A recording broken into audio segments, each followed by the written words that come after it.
AM న్యూస్కి స్వాగతం. నంద్యాల జిల్లా ఆలగడ్డ పట్టణంలో ఆలగడ్డ వైసీపీ పార్టీ సీనియర్ నాయకులు 10వ వార్డు కౌన్సిలర్ గొట్లూరు సుధాకర్ రెడ్డి, మాజీ market yard vice chairman Kuluru నరసింహారెడ్డిలు మీడియా సమావేశం నిర్వహించారు. మాజీ మంత్రి భూమా అఖిలప్రియ చేసిన పలు ఆరోపణలకు సంబంధించి గొట్లూరు సుధాకర్ రెడ్డి ఘాటుగా స్పందించారు. తన రాజకీయ లబ్ధి కోసం ఎదుటి వారిపై బురద జల్లే ప్రయత్నం మాజీ మంత్రి భూమా అఖిలప్రియ మానుకోవాలని సుధాకర్ రెడ్డి మాజీ మంత్రిపై ధ్వజమెత్తారు. అబద్ధాన్ని నిజమని నమ్మించడంలో మాజీ మంత్రి ముందుంటారన్న విషయం ఆలగడ్డ నియోజకవర్గ ప్రజలందరికీ తెలుసని, రాజకీయ నాయకులపై ప్రజలు ఏవగించేలా మీడియా సమావేశాలు పెట్టడం సబబు కాదని గొట్లూరు సుధాకర్ రెడ్డి హితవు పలికారు. రాజకీయంగా తాను లబ్ధి పొందడానికి ఎంతటి దిగజారుడు రాజకీయం చేస్తారో ఇటీవల నంద్యాలలో లైంగిక దాడికి గురైన మహిళను బహిరంగంగా బహిర్గతపరచడమే కాక ఆమెను మీడియా ముందు కూడా ప్రవేశపెట్టడం అన్నది మనం చూశామని, ఇలాంటి దిగజారుడు రాజకీయాలు భూమా అఖిలప్రియకే సొంతమని మాజీ market yard vice chairman Kuluru Narasimhareddy ఆరోపించారు. అలాగే ఎమ్మెల్యే గంగుల బ్రిజేంద్రారెడ్డి, గొట్లూరు సుధాకర్ రెడ్డిలు ఒక యాదవ సోదరులకు సంబంధించిన భూమిని ఎంఆర్ఓ కార్యాలయంలో రెడ్ మార్కులో పెట్టించి బలవంతంగా తమ పేరున రాయించుకున్నారన్న ఆరోపణలను తిప్పికొడుతూ వారితోనే నేరుగా మీడియా సమావేశంలో వైసీపీ నాయకులు మాట్లాడించారు. ఆరోపణలలో భాగంగా మరొక ముస్లిం మైనార్టీ వ్యక్తికి సంబంధించి కూడా సుధాకర్ రెడ్డి ఇబ్బందులు కలిగించారని మాజీ మంత్రి చేసిన ఆరోపణలకు సమాధానం ఇస్తూ, మేము బాధితులను నేరుగా మాట్లాడించడం జరిగిందని, రుద్రవరం మండలానికి చెందిన రహమాన్ అనే వ్యక్తిని పంచాయతీ కోసమని వస్తే అతన్ని చిత్రహింసలకు గురి చేసి అతని ఆస్తిని లాక్కున్నారన్న ఆరోపణలు బలంగా ఆలగడ్డ నియోజకవర్గం మొత్తం వినిపిస్తోందని, మరి ఆ రెహమాన్ ద్వారా నీవు వాస్తవాలు మీడియా ముందు చెప్పించగలవా అంటూ గొట్లూరు సుధాకర్ రెడ్డి మాజీ మంత్రి భూమా అఖిలప్రియకు సవాల్ విసిరారు. మొన్న మాజీ మంత్రి అఖిలప్రియ విలేకరుల సమావేశంలో మాట్లాడుతూ ఎమ్మెల్యే గారి అనుచరులైన మా మీద కొన్ని ఆరోపణలు చేశారు. మెయిన్గా ఏదో నేను ముస్లిం సోదరులకు అన్యాయం చేశాను, వాళ్ళకి నుంచి మాకు వెళ్ళి పంచాయతీ చేస్తానని ఎమ్మెల్యే చెప్పి వాళ్ళ పొలం ఏదో మేము చేయలేదు న్యాయం అని చెప్పింది. అసలు ఆ పొలం మేము కృష్ణవేణి అనే ఆమె దగ్గర కొన్నాము. ఆ కృష్ణవేణి అనే ఆమె కుటుంబానికి మాజీ మంత్రి ఎస్వి సుబ్బారెడ్డి గారే రాపిచ్చి ఇచ్చారు. వాళ్ళకు ఎస్వి సుబ్బారెడ్డి గారి సంతకమే ఉంది. మేము ఆ కృష్ణవేణి దగ్గర నుంచి మేము కొన్న తర్వాత నేను నా సొంతానికి రిజిస్టర్ చేయించుకున్న తర్వాత అలా మా క్యాండిడేట్ వచ్చేసి సంతకానికి ముస్లిం క్యాండిడేట్ వచ్చేసి అది నాకు కూడా హక్కు ఉంది అని వస్తే ఆ వెరిఫికేషన్ చేసి నీకు హక్కు లేదు, నీది తప్పు అని చెప్పేసిన తర్వాత కానీ ఎమ్మెల్యే గారు ఏదో ఒకటి న్యాయం చేయి మనకి వెళ్ళి వచ్చాడు అని చెప్పినందుకు నేను అతనికి నా షేర్లో సగభాగం ఇస్తానని చెప్పి నా లాభంలో అతనికి ఏదో నేను ఇచ్చుకున్నాను.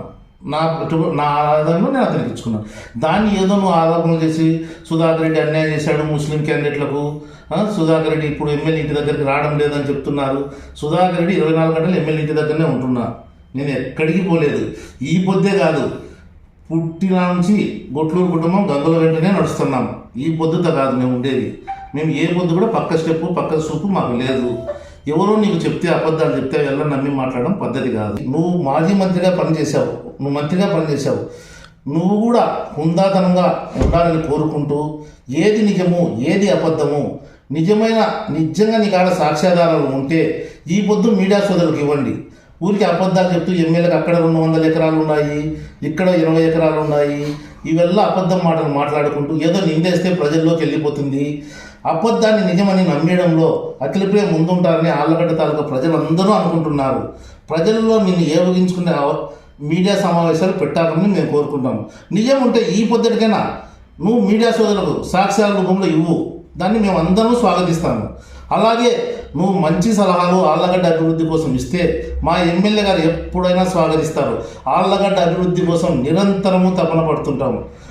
ఈ పొద్దు చెప్తున్నాం, ఈ గవర్నమెంట్లో ఈ సంక్షోభ టైంలో సంక్షేమ పథకాలు అమలు చేసుకుంటూ 2 ఏళ్ల కరోనా సంక్షోభంలో కూడా ఈ పొద్దు ఆళ్లగడ్డ చుట్టూ లింక్ రోడ్లు కానీ మొత్తం దాదాపుగా మాకు తెలిసి 90% మేము అన్నీ అభివృద్ధి చేశాము. ఏదో కొద్దిగా చిన్న పనులు ఉన్నాయి, అవి కూడా ఎలక్షన్ టైం కల్లా మేము పూర్తి చేసుకొని మేము ఇచ్చిన మాట ప్రకారం అభివృద్ధి చేసుకొని మా ఎమ్మెల్యే గారు ఎలక్షన్లకు పోయి తిరిగి ప్రజా మద్దతు పొంది భారీ మెజార్టీతో గెలిచి ప్రజలకు నిరూపించుకుంటారు. ప్రజలకు మంచి తీర్పు ఇచ్చి ఏదో పడకల్ల వాళ్ళది రెడ్ మార్కు పెట్టించాము అది ఇది అని ఒకసారి నీకు వాళ్ళే సమాధానం చెప్తారు. పడకల్ల వాళ్ళు అందు ఎవరన్నా ఉండాడు టీలింగ్ అని ఆయన సమాధానం చెప్తాడు. నీకు ఏం కావాలో చెప్తారు. నువ్వు ప్రతి ఒక్కదానికి నిరాధన ఆరోపణలు చేసుకుంటూ ప్రతి ఒక్కదానికి ఎమ్మెల్యే మీద నిందలేయడం నీకు పరిపాటి అయిపోయింది. నీవు మాజీ మంత్రిగా పనిచేసావు, నువ్వు కరెక్ట్ డేటా తెప్పించుకొని కరెక్ట్ నిందలేస్తే పద్ధతిగా ఉంటుంది. నువ్వు ఏదో నిరాదరణ ఆరోపణలు చేస్తూ రాజకీయ లబ్ధి పొందాలి, నేను ఉనికిలో ఉండాలి అనుకుని నువ్వు చేయడం పద్ధతి కాదు. నీకు ఇప్పుడు నువ్వు చేసిన ప్రతి ఆరోపణకు సమాధానం చెప్పాను. ఇప్పుడు ఇంకొకటి అడుగుతున్నాను నేను నీ మీద ఆళ్లగడ్డ తాలూకాలో ఒక నిందనో ఆరోపణనో నీ మీద వైరల్ అవుతుంది. రహిమాన్ అనే వ్యక్తిని నువ్వు ఏదో ఇబ్బంది పెట్టావని. సరే, మేము ఇప్పుడు నువ్వు చెప్పిన ఆరోపణల కల్లా మేము సమాధానం ఇప్పించాము వాళ్ళతో. నువ్వు నిజంగా నీ మీద చేసినది రైటు, రహిమాన్ది తప్పు అయితే నువ్వు రహిమాన్తో సమాధానం ఇప్పించగలవా? నువ్వు అది ఇప్పిస్తే కనుక మేము నమ్మగలం నువ్వు చెప్పేది. అలాగే నువ్వు చెప్తున్నావు ఏదో ఉద్యోగాలకు డబ్బులు తీసుకున్నావు అది ఇది. సరే, ఆళ్లగడ్డ టౌన్లో అది మా క్యాండిడేట్లు ఎవరు అట్లా చేయరు, అట్లాంటి అలవాట్లు కూడా లేవు. అట్లాంటి ఎంకరేజ్మెంట్ కూడా మా ఎమ్మెల్యే గారు ఒప్పుకోరు. మా ఎమ్మెల్యే గారు ప్రజాబలంతోనే ప్రజలకు సేవ చేసుకుంటూ ముందుకు వెళ్తున్నారు. నిరాదరణ ఆరోపణలకు నువ్వు ప్రెస్ మీట్ పెట్టలేడు, ఎమ్మెల్యే చేత కాదు అంటున్నావు. ఎమ్మెల్యే ప్రెస్ మీట్ పెట్టలేక కాదు, చెత్త నిరాదరణ ఆరోపణలు చేస్తూ ఏదో నువ్వు రాజకీయ లబ్ధి పొందబోతున్నావు అంటే దానికి సమాధానం చెప్పాల్సిన అవసరం ఎమ్మెల్యే గారికి లేదు. ఎమ్మెల్యే గారు దానికి సమాధానం కూడా చెప్పడు కూడా ఎప్పటికి కూడా. ఇంకొక మాట చెప్తున్నా నీకు, నువ్వు నిజంగా న్యాయం చేయాలి, ప్రజలకు చేయాలంటే ఆళ్లగడ్డ టౌన్లో ఒక పద్మశాలి కులానికి చెందిన అతని వద్ద నీ అనుచరులు 60 లక్షల రూపాయలు నువ్వు మంత్రిగా ఉన్నప్పుడు ఏఈ పోస్ట్ ఇప్పిస్తానని వసూలు చేశారు. అతను రీసెంట్గా మా వద్దకు వచ్చినప్పుడు కూడా ఇది మేము పంచాయతీ చేయము అని చెప్పాము. ఇంకొకటి, అతను స్పందనలు ఇస్తే నీ అనుచరులు పోయి నువ్వు ఎర్రచందనంగా మాకు భాగానికి ఇచ్చినామని బెదిరిస్తున్నారు. ఈ డబ్బులు నిజంగా నువ్వు ప్రజాహితం కోరి ప్రజల కోసం సేవ చేయాలనుకున్నప్పుడు పిలిపించి దాన్ని నిజంగా నివృత్తి చేసి ఆ పద్మశాలి కులానికి చెందిన అతనికి నువ్వు న్యాయం చేయి. అప్పుడు నిన్ను ప్రజలు నమ్ముతారు. అందరికీ నమస్కారము. మా రుద్వారం మండలం టీలింగ్ అనే గ్రామము. నా పేరు బద్రి ఎరన్న. ఇందులో మొన్న ఒక పెద్ద మనుషులు మీడియాలో మాట్లాడుతూ టీలింగ్ అనే పొలం నర్సాపురంలో 785 సర్వే నెంబర్ 1లో 2 ఎకరాల 14 సెంట్లు మాది పొలం. సింగభరత్ అని ఏదో ఒక చిన్న పంచాయతీ ఏమని ఎమ్మెల్యే గారు సింగభరత్కు అప్పచెప్పితే ఆ సింగభరత్ రెడీ చేసి చూడ అతని పేరునే రిజిస్టర్ చేసుకున్నాడు. వాళ్ళతో మా తెలకుండా పంచాయతీ చేస్తానని చెప్పి అంత దొంగము నాకు మంచి అనమాట. మళ్ళీ ఎస్సీ కేసు పెట్టారు, ఎమ్మెల్యే గారు ప్రొవైడ్ చేశారు. ఎస్సీ కేసు పెట్టలే, మా ఆయన వద్దన్నాడు ఎమ్మెల్యే గారు. ఎస్సీ కేసు పెట్టాలని భరత మీద మేము పోయినాం. ఎస్పీకి డైరెక్ట్ ఎస్పీకి వినతిపత్రం ఇచ్చినాం సోమన్నాడు ప్రజా దర్బార్లో. ఆ ఇచ్చినది కూడా ఎదుటి ప్రూఫ్ ఉన్నాయి నాకు అన్ని. కానీ ఆ అబ్బాయి ఏం చేశాడు, భరత్ 2 మార్కులు పెట్టించాలని అనేది అది పొలం మాది మోసం చేసుకొని రిజిస్టర్ చేసుకున్నాడు. ఎప్పటికైనా ఇది చేసినాం. మళ్ళీ ఎమ్మెల్యే గారు ఎస్సీ కేసు పెట్టించాలని అన్నారు. కానీ ఆ తప్పు ఆయన వద్దులు ఏం మాట్లాడదాం సరిపోతా అని చెప్పినాడు ఎమ్మెల్యే గారు. కానీ ఎమ్మెల్యే ఎస్సీ కేసు పెట్టాలని ఏదో అబద్ధాలు మనం మాట్లాడుతున్నారు అదంతా. అదే విషయం. దీంట్లో మాత్రం ఎటువంటిది పుకార్లు ఇవెల్లా చెప్పేది ఆ ఎమ్మెల్యే మీద చెప్పే మాటలు అబద్ధాలు, అన్ని ఒట్టి మాటలు ఒట్టి పుకార్లు. అంటే బాగా మంచి ఎదుగుతున్నాను మంచి చెప్పడం ఎత్తున్నాను ఓసలేక మాటలు మాట్లాడుతున్నారు అంతే, అంత తప్ప ఏం లేదు. నమస్కారం. నాది పడకల్న భక్తుల సుబ్బరాయుడు యాదవ సంఘం. మా నాయన మాకు తకరాలు పెట్టించినారు. మేము అబ్బా కొడుకులం కానీ ఎమ్మెల్యేలకు కానీ సుధాకర్ అన్నకు కానీ ఎవరికి ఏం లేదు ప్రమేయం, ఎవరి ప్రమేయం ఏం లేదు. మాకు ఇంటి సమస్యల వల్ల మాకు పెట్టించినారు. దానివల్ల మాకు ఉండేది 40 సెంట్లు మాత్రమే. సుధాకర్ అన్న కానీ ఎమ్మెల్యే కానీ ఎప్పుడు ఏమనలేదు మా గురించి. మాకు ఏదో సమస్యలు వచ్చి మా ఇంటి సమస్యల వల్ల మమ్మల్ని ఇట్లా చేసి మా అబ్బా కొడుకులకు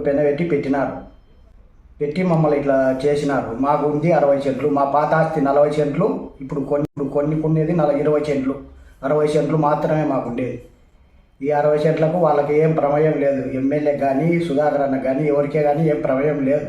మీడియా సమావేశంలో విలేకరులను దండించినారు అని ఒకటి వచ్చింది. ఆ మహిళ ఎవరో చెప్పు అంటుంది. అట్లా పద్ధతి కాదు. ఆ మహిళ ఎమ్మెల్యే గారికి ఇట్లా నాకు జరిగింది అన్యాయం నిర్ణయించుకోవడంలో అతన్ని పిలిచి దండించడం జరిగింది. అతను ఏమనలే, మేము మీలాగా రేపు గురిపాలనలు కూడా పక్కన కూర్చోబెట్టుకొని ఆ అమ్మాయి జీవితాలను నాశనం చేయదలుచుకోలే. ముఖ్యంగా మీ రాజకీయ లబ్ధి కోసం ఎవరి మీదైనా బుట్టలు లేకట్టుండవు. ఇప్పుడు మనము మహిళలను గౌరవించాలి. మన సమాజం అనేది మహిళలను ఏ మహిళ అయినా మహిళలను గౌరవించాలి. అంతేగాని పక్కన కూర్చోబెట్టుకొని రేపు గురైన వాళ్ళని కూడా మొత్తం అందరికీ పబ్లిసిటీ చేస్తే అది పద్ధతి కాదు. మీ రాజకీయ లబ్ధి కోసం ఎవరి మీదైనా ఎంతటి బురదైనా చల్లేటట్టుండవు. అబద్ధాన్ని నిర్భయంగా నిజంలాగా మాట్లాడుతున్నావు. ఆ మాటలు నీకే తెలిసినాయి, మాకైతే రావు. అది పద్ధతి. ఒక మహిళను గౌరవించాలి. అందుకు కాబట్టి మా ఎమ్మెల్యే గారు ఆ మహిళ పేరు చెప్పలేదు, ఎప్పటికీ చెప్పకూడదు కూడా. ఏదన్నా అట్లా ఆ మహిళ రేపు పొద్దున బయటకు వామ సంసారం ఏం కావాలా? అది కూడా మీరు గుర్తుపెట్టుకోండి. అంతేగాని మహిళలకు జరిగినందువల్లనే విలేకరిని దండించడం అయింది. మనం ఏం కొట్టలే గిట్టలే. విలేకరిని నాయన పద్ధతి కాదు ఇది, ఇట్లా పద్ధతి జరగకూడదు, జరిగితే నేను ఇబ్బంది పడతామని చెప్పినామంతే. అది కూడా తప్పంటే ఇంకా మీకు మేము ఎవరని చెప్పలేము. విలేకరులు అంటేనే ఇంకా అందరూ తప్పులు చేయడం కాదు. విలేకరులు తప్పులు వాళ్ళు మనసులో తిరిగేటోళ్ళే. ఇంకా విలేకరులు ఇంకా విలేకరుల మీద కొడుతున్నారు, విలేకరుల మీద కొడుతున్నారు అంటే ఇంకా విలేకరులు కూడా మనుషులే, మనలో నుంచి వచ్చిన వాళ్ళే విలేకరులు. అంతేగాని వాళ్ళు ఏం తప్పు చేసినా చెల్లుతాదంటే ఇంకా నేను అది చెప్పలేను అనమాట. ఇంకా